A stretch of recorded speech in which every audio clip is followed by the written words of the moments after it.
talking about food deserts, cost of groceries, those sorts of things. And I happen to know that the city that I live in has an extremely high number of food deserts. So I went on a mission because I don't think there are some people who don't know what food deserts are. Which cities have the most people living in food deserts? More than 53 million, or 17% of Americans, were considered low income or had little to no access to supermarkets or similar food stores, according to the 2019 data from the U.S. Department of Agriculture. The USDA defines food deserts as an area where low income people do not have easy access to large food retailers. These food deserts particularly impact urban areas. 96% of people in a food desert, 51.7 million, lived in urban areas in 2019.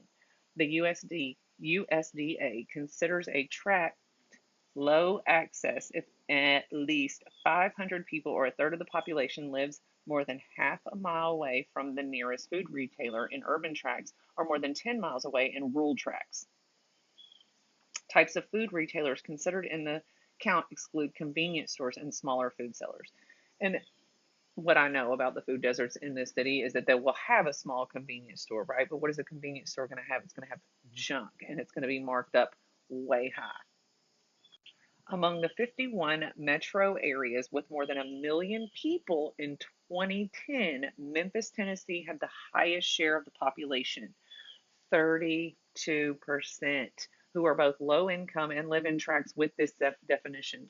The New York City area had 3% of its population living in food deserts. I talk about the wealth disparity of this city all the time. I love this city. We're a little blue dot in a red state. Um, and we definitely have our flaws. There is definite, I would say, well, I don't know, allegedly, I mean, corrupt, but point being, oh, hold on. Here's the map. Okay. So we've got all the way to the dark, and we're that darkest little dot there.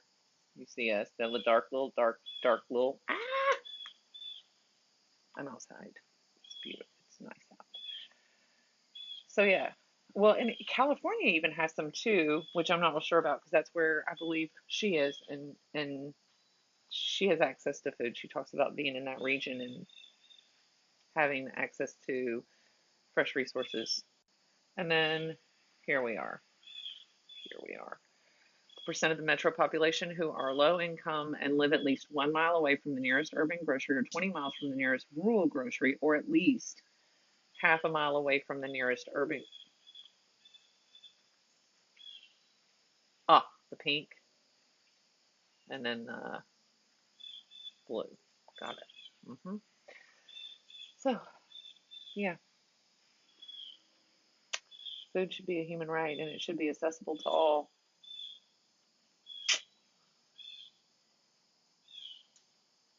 Don't forget to hit those buttons over there. I hope your day doesn't suck. Okay, love y'all. Bye.